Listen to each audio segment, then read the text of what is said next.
Welcome to the HigherEdJobs Podcast. I'm Andy Hibble, the Chief Operating Officer and one of the co-founders of HigherEdJobs. And I'm Kelly Sherwin, the Director of Editorial Strategy. Today, we are lucky to have Judy Reilly with us.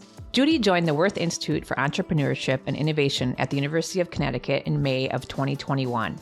Judy was charged with developing a Center for Neurodiversity and Employment Innovation in order to address the significant problem of under- and unemployment for neurodivergent adults. Individuals with differences in brain function and behavioral traits who are often blocked from employment opportunities and success have skills and talent to offer employers. In creating the center, Judy is driving UConn's mission to be a national leader in creating the knowledge, programs, and resources that will decrease these barriers to securing meaningful employment. As director, she leads based on her unique combination of knowledge of autism, ADHD, dyslexia, and other neurodivergent conditions, and her business education and training. Judy is a graduate of the University of Michigan with a Bachelor of Arts and MBA, and she holds a certificate in special education advocacy from William and Mary Law School. And I might want to add also that Judy is a former guest on our Higher Ed Careers interview. So thank you so much, Judy, for joining us today. We're happy to have you.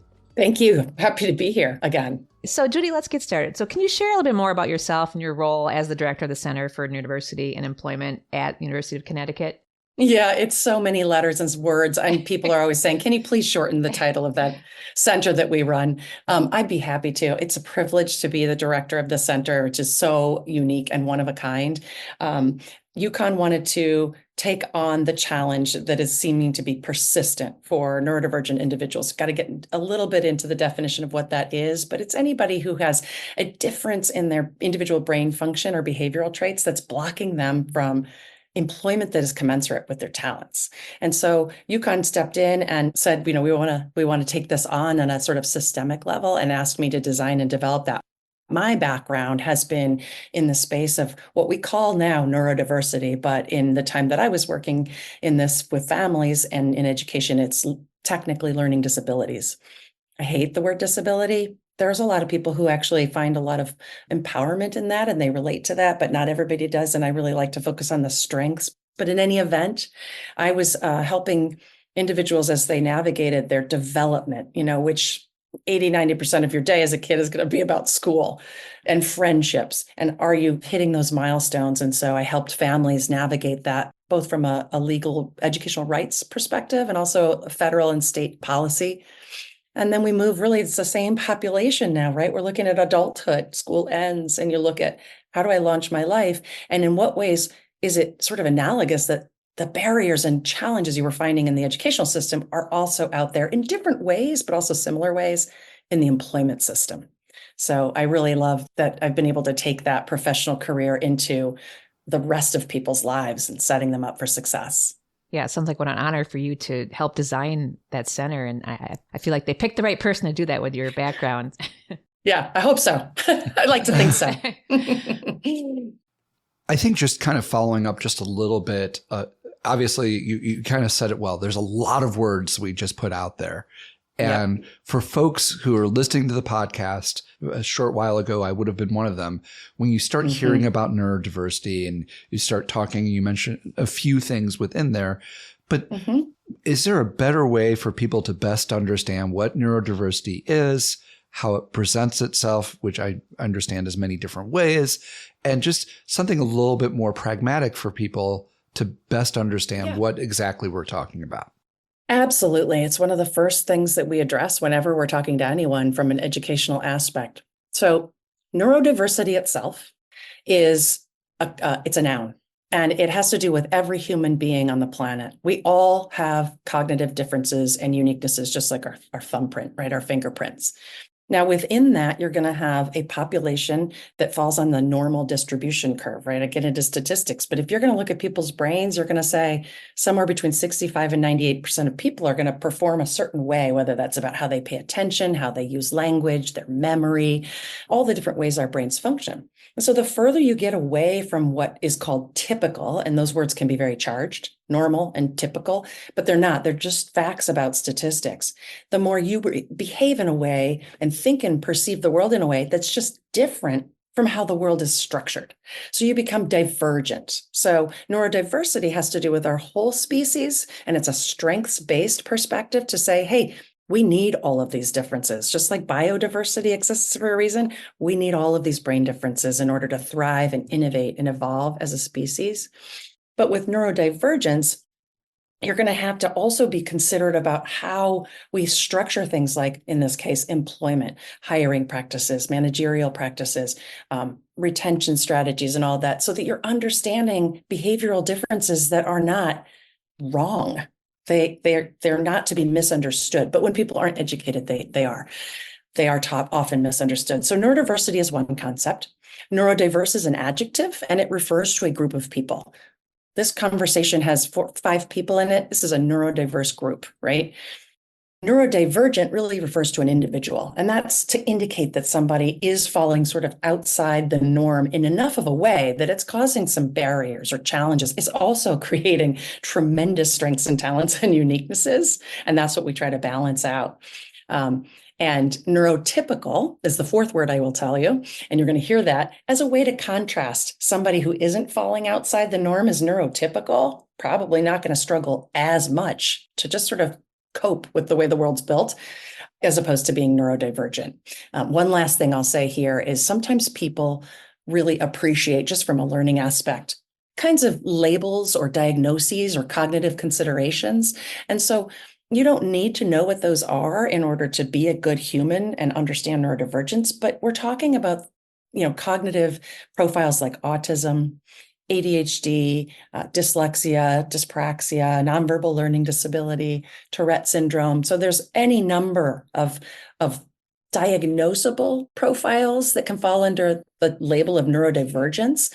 It really just has to do with the barriers you're finding that block you from a successful adult life. Thank you for that fantastic background. I mean, that definition or definitions was outstanding. So it sets the stage so well for our conversation. So. I don't want to say if you stop listening to the podcast now, you just got something of value, because we want you to continue to listen. No, I thought the same thing. If anyone takes away, just listen to that definition right there, that paragraph. So. Well, let's just do it all again. Just repeat the whole time. Exactly. Yeah. Once again, thank you for that wonderful definition. I think as we look further down the conversation, I think a good, just a basic question that I'm curious about is, within the general population in the United States, how prevalent are those neurodivergent traits within the general population? Yeah, that's a great question. And it really helps kind of frame up how many people we're talking about. It is safe to say, even though statistics vary and also the research itself is nascent, that 1 in 5 people, so that's 20% of our population, fits the criteria for a diagnosable neurodivergent condition. I don't know if you want to call it condition. I hate saying, disorder, disability. So I generally stick with difference. But in terms of the people who don't have those evaluations, they don't have the privilege of that kind of assessment, we think that the number might be a lot higher. What I like to focus people on is it's really not about whether somebody has a diagnosis or a label or even knows that they're identifying with something that has to do with their brain's neurodivergence. What matters is 3 pillars of a successful adult life. You need to be able to get and keep a job. How badly are you struggling with that, despite being average to well above average intelligence? You need to be able to get and keep at least one social connection that's meaningful. All of us do. How badly are you struggling with that? And finally, being able to live independently, aligned with your intelligence and aptitude. How badly are you struggling with that? So we really look at it as degree of struggle and challenge as indicating how many people are sort of indicative of the problem. And the size of the population right now is 15 to 20%. Thank you. So if you're currently about to head to a meeting in your department or in your college, and there's 10 folks in that meeting, now they might meet some of those criteria. Obviously, they have a job. They're living independently. They have social connections. But if you're looking at that, you could have 2 coworkers that have some neurodiverse traits in how they process information, how they look at the world, some challenges in gathering information, and some strengths in gathering information compared to others. That's different than the other folks. What would you say to those folks who have now said, oh, maybe I need to be more present about this? what's the best way when you're working with a colleague who is neurodivergent to be able to best and effectively work with them? Oh my gosh, I love that question. The primary behavior that humans who don't know better and haven't become educated about neurodivergence do is avoid, sometimes judge. And I don't mean that like in a critical way, but you'll label and interpret behaviors a certain way that maybe you find unfamiliar or different. And what we do with unusual is like I said, we avoid or we other. And when you become educated, so my action word there is become educated in what is neurodivergence? How does it show up? Oh, that behavior looks like it could be. I don't need to know. I can just leave open the room for the possibility that what I'm seeing is different than what I would normally have a knee-jerk response to assuming it is, right? So somebody who processes language more slowly, or somebody who's using communication in a more abrupt way. Those are, again, I don't like to paint with a broad brush, but somebody who maybe needs extra time getting things done, multiple reminders, or tasks that you feel frustrated because you think, well, I already told them how to do it. Why aren't they just doing it? And you think lots of sort of frustrating negative things in your mind. Now, if you understand neurodivergence, you'd say to yourself, oh, shoot, God, that must be hard for that person. How can I help more? And you would just instinctively offer the types of things that would help. So a colleague who's not getting that research paper section done, you might say, hey, would it help if like we wrote during the same time? There's all sorts of techniques. You can come up with anything that says, do we need to break that down into smaller chunks? Or do you need more check-ins? Whatever the situation is, maybe it's not even something you need to change. It's just a way you need to be more empathic about someone's social behaviors. So it's the education that says to you that you learn, why are these things showing up the way they show up? And oh, those aren't personality defects. Those are just different kinds of brains. And so it allows you to really be a more empathic and supportive individual. I love that. And I love the fact that you stated that want to be educated. So I know in our Higher Ed Careers interview that we referenced last year, we talked about a lot of how faculty and staff can assist students. I want to use the right word, and be, like you said, more empathetic. But on the flip side of like the leadership or HR or, dealing with colleagues, are there common resources out there? Are there training sessions? I mean, I know you gave like personal examples of like, hey, do you need more time on that? But are there recommendations you have for college and universities to kind of implement another source for this education? Well, it's funny. I hate to self-promote. I really do. But because there isn't a lot of education, there's a lot of people doing this work. And there's a lot of individual consultants. And we could probably provide you all with a list that you can provide listeners so that they can dabble. But really what we've done as a center is found that that's a big gap. And so we've created a curriculum for organizations that really is just that. It is help us as an organization broadly understand this concept of neurodivergence, how it's going to show up in the workplace, whether it's an academic institution or a corporation. How's it going to show up maybe even in our hiring practices, in how we screen people and how we decide who makes or doesn't make it to the interview round, right? All these ways that you might be misunderstanding someone's talents because you don't understand neurodivergence. And then we give them the toolkit for saying, okay, here are the things that you can do differently. Sometimes those get audience specific. Like, are we talking about as a manager, or maybe if you're the supervisor in a department and you have a neurodivergent faculty underling? Are we talking about staff? It really kind of depends what you do, sort of depends on your role and your relationship to others. But again, it goes back to having the education to say these behaviors are showing up, and I no longer have to just assume something uneducated about what that is or how that person's performance is. They're not lazy. They're not negligent. They want the job. They're probably very anxious about telling you that they're struggling in a particular way because generally it's been met with an uneducated response.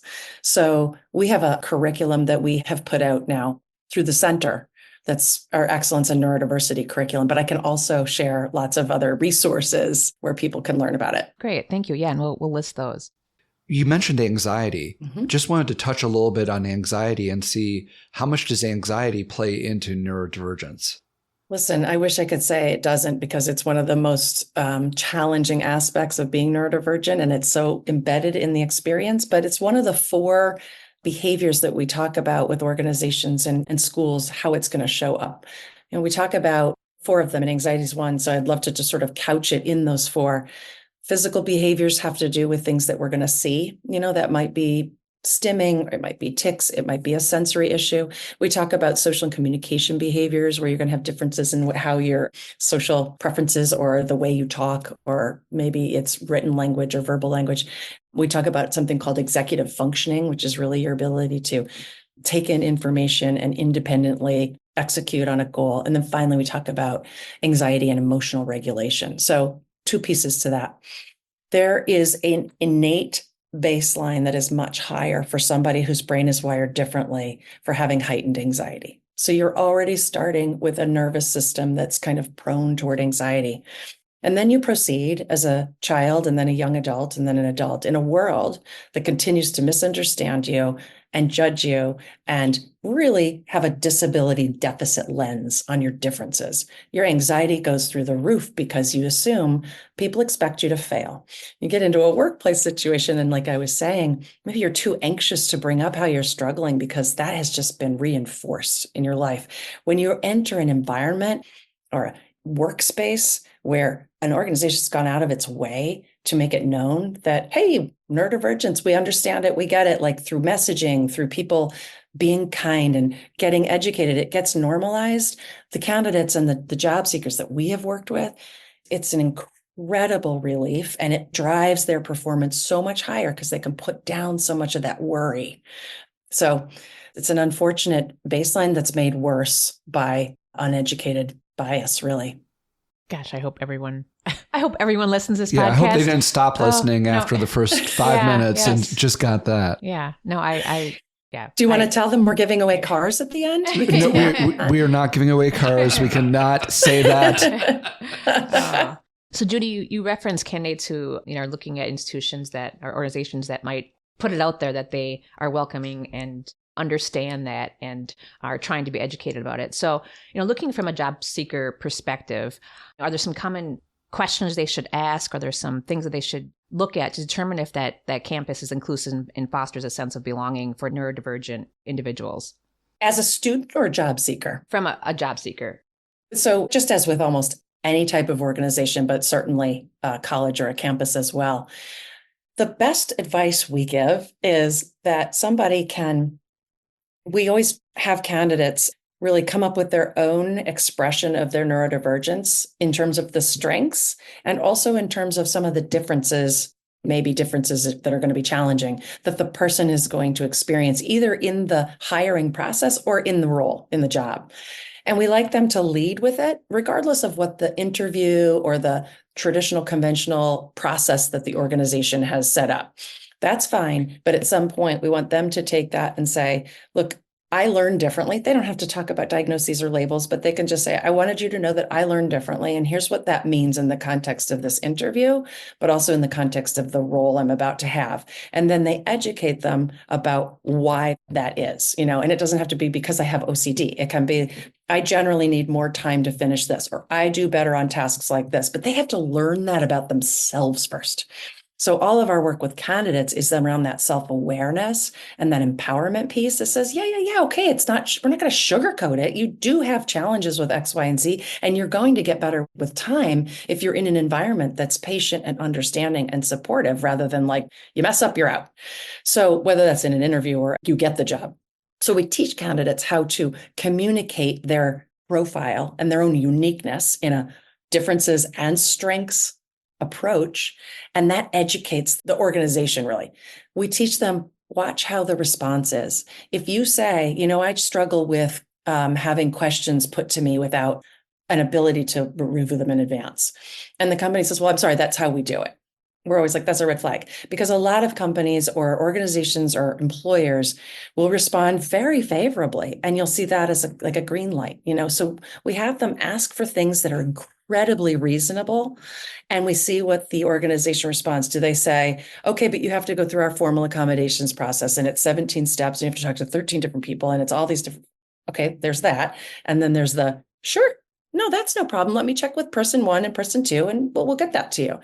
That's what you want, is an environment of flexibility, because we can't expect an employer to know what they don't know yet. And so we try to enlist the neurodivergent community to help us with that education piece.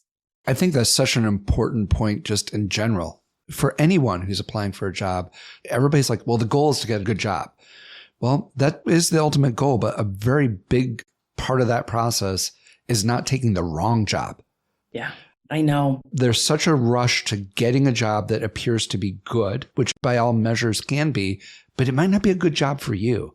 And that seems like that would absolutely be amplified for somebody who is divergent and is looking for the right job for them. And just what we try to just preach is just patience with yourself, patience with the process. And that statement almost sounds like what you're trying to be is transparent with yourself about what it is that you're looking for and seeing what the reaction is. And will that lead to possibly not getting the job? It perhaps may, but in that situation, that's not a job that you necessarily wanted. Right. Exactly. And I completely agree. I think the tough part of that is the reality of not getting that job is too many organizations don't understand neurodivergence, so they can't take advantage of that person, even when the person's doing that kind of work. So our center really is, we're so all over the employer side, whether it's a university or a college, or whether it's a corporation or a small business, we need them to meet candidates halfway. It is hard to self-advocate, but when you're self-advocating to an environment that didn't care enough to even know about this, much less value it, and then implement changes, like the work is really like 90% on the employer side. So, Judy, I'm going to reference back to the Higher Ed Careers interview that you did last year for us. And we had a question in there, but for those of the listeners that haven't had a chance to read this, I'll ask it again here because your response was so great. So I want to make sure we get that out there. So why is it that neurodiversity is often overlooked in college and university DEI efforts? And what are some actions that colleges and universities can do to better serve this population? Well, I'm really happy to say that since we spoke last year, this has just taken off across campuses, and there are more and more neurodiversity initiatives and efforts, whether they have to do with career readiness or just identity or academic support and understanding. What we're finding is we're shifting that narrative away from something to mask and hide into something to be really kind of proud of and empowering.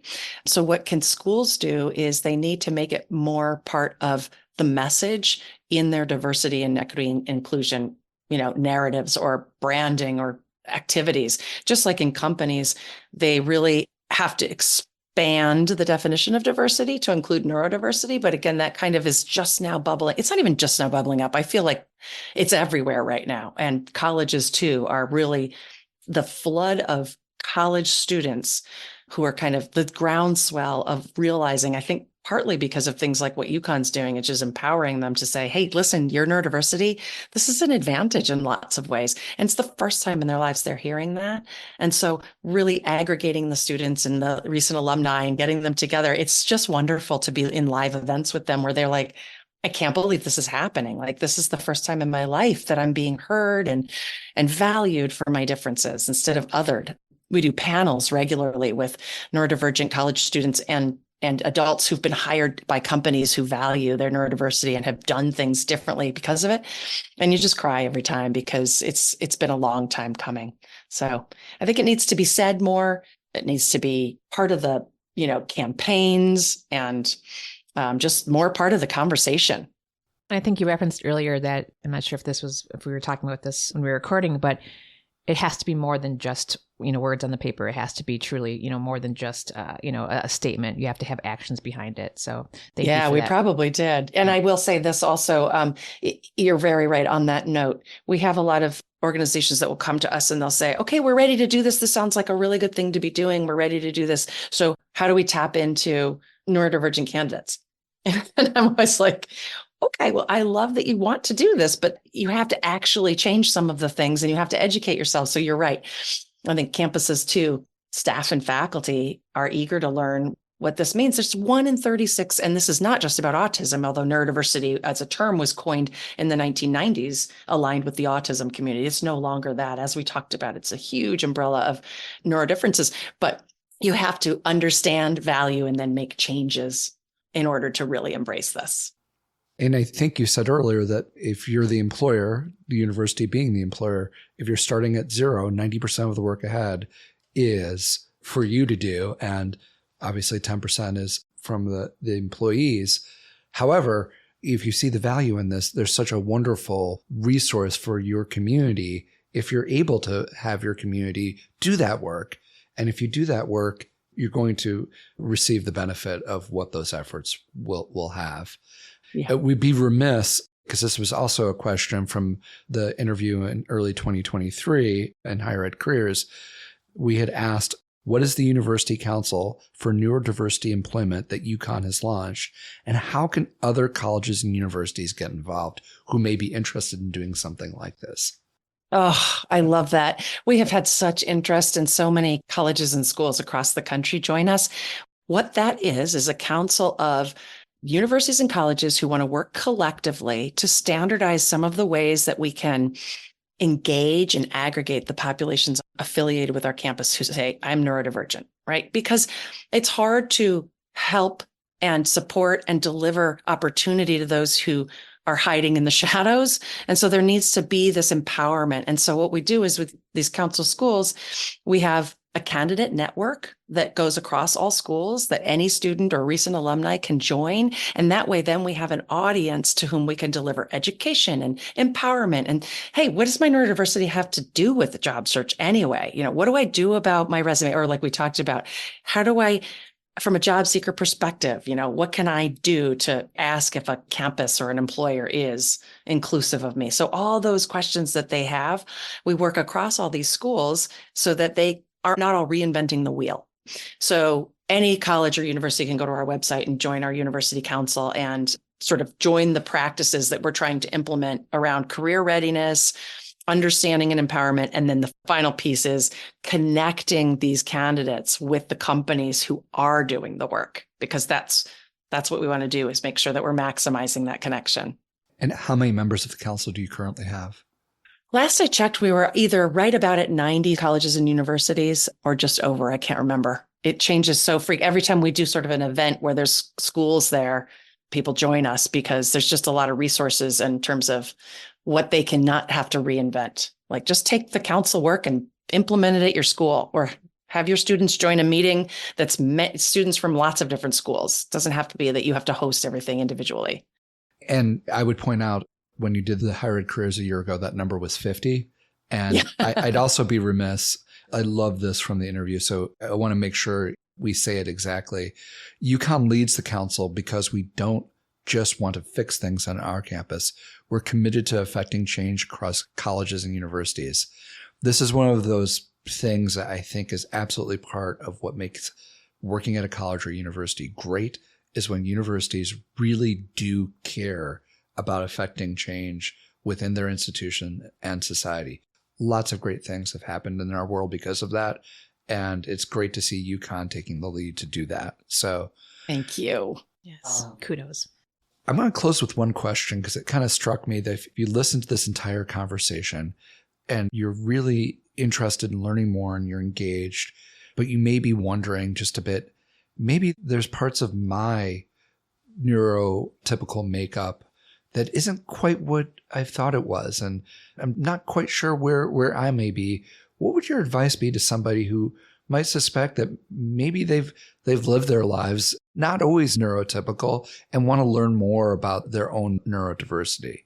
So there's a couple answers there. So if somebody is concerned and somebody's really, they're having some struggles in their life and they're thinking, maybe this has to do with the way I've always X, or I've always, experienced this challenge, they may want to consider a professional evaluation from what we call a neuropsychologist, an education psychologist, a licensed psychologist who run them through, not just like, it's not like a talk therapy session. You really do go through a set of tests of your cognitive functions, which are then, like I said, mapped onto that bell curve so that you can say, do I fall sort of inside the normal of that function? Like maybe it's attention or language or memory or any number of cognitive functions, or am I really actually kind of an outlier? And that would explain so much for me and help me so much.